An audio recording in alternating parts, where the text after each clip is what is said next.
Selamat pagi. Sepanjang minggu ini kita masih akan membahas mengenai tekad doa.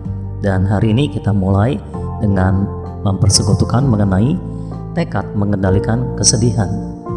Teks Alkitab diambil dari Lukas pasal 24 ayat 15 sampai ayat 17. Ketika mereka sedang bercakap-cakap dan bertukar pikiran, datanglah Yesus sendiri mendekati mereka, lalu berjalan bersama-sama dengan mereka. Tetapi ada sesuatu yang menghalangi mata mereka, sehingga mereka tidak dapat mengenal Dia. Yesus berkata kepada mereka, "Apakah yang kamu percakapkan sementara kamu berjalan?" Maka berhentilah mereka dengan muka muram. Setelah kematian dan kebangkitan Tuhan Yesus, dua orang murid pergi menuju kampung yang bernama Emmaus.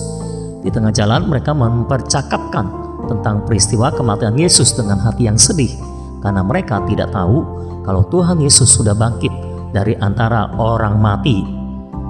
Mereka sudah mendengar berita itu, tapi belum dapat mempercayainya karena belum melihatnya secara langsung. Ketika mereka sedang bercakap-cakap itu, datanglah Yesus sendiri mendekati mereka, lalu berjalan bersama-sama mereka dan ikut bercakap-cakap dengan mereka. Namun Alkitab mencatat, mereka tidak dapat mengenal Yesus karena ada sesuatu yang menghalangi mata mereka. Apakah yang menghalangi mata mereka tersebut sehingga mereka tidak dapat melihat dan mengenali Tuhan Yesus? Kesedihan. Seringkali kesedihan menghalangi mata kita untuk melihat dan mengenali Tuhan Yesus. Kita mungkin masih bercakap-cakap dengan Dia di dalam doa, tapi sesungguhnya mata kita tidak lagi tertuju kepada Dia, melainkan sepenuhnya tertuju kepada diri sendiri, kepada kesedihan karena mengasihani diri sendiri. Kita berdoa dengan roh mengasihani diri, bukan dengan roh iman. Karena itu kita tidak bisa melihat tangan Tuhan di balik semua peristiwa buruk yang menimpa hidup kita. 1 Tesalonika 4 ayat 13 berkata, "Selanjutnya kami tidak mau saudara-saudara bahwa kamu tidak mengetahui tentang mereka yang meninggal, supaya kamu jangan berduka cita seperti orang-orang lain yang tidak mempunyai pengharapan." Rasul menganjurkan agar jika ada orang yang kita kasihi meninggal, janganlah berduka cita secara berlebihan dan berlarut-larut seperti orang-orang yang tidak mempunyai pengharapan akan kebangkitan.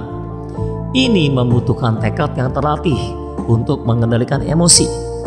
Seringkali kesedihan karena ditinggal oleh orang yang kita kasihi membuat kita tidak dapat berdoa atau bekerja bagi Tuhan.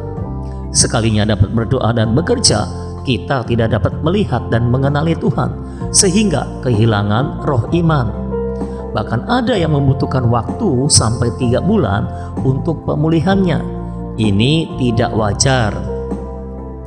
Kita harus melatih tekad untuk mengendalikan perasaan kesedihan yang membuat kita lemah. Tekad harus bangkit mengatasi, menaklukkan, dan mengontrol emosi. Setelah tekad mengontrol kesedihan, barulah kita dapat berdoa dan bekerja bagi Tuhan. Seorang pendoa adalah seorang yang melatih tekadnya, sehingga tekadnya menjadi pemimpin yang mengontrol emosi dan pikirannya. Jika tekad tidak dilatih hingga mencapai taraf di mana keteguhan dan kelenturannya bisa saling bekerja sama, tidak mungkin ada pengendalian diri yang dapat mengatasi kesedihan, sehingga kita dapat melihat Tuhan dalam semua peristiwa buruk yang menimpa hidup kita. Mari berdoa. Oh Tuhan Yesus, seringkali kesedihan membuat kami tidak dapat berdoa dan bekerja bagimu dengan roh iman. Tapi sejak hari ini kami ingin melatih tekad kami untuk mengendalikan kesedihan, sehingga kami bisa terus berdoa dan bekerja bagimu. Amin.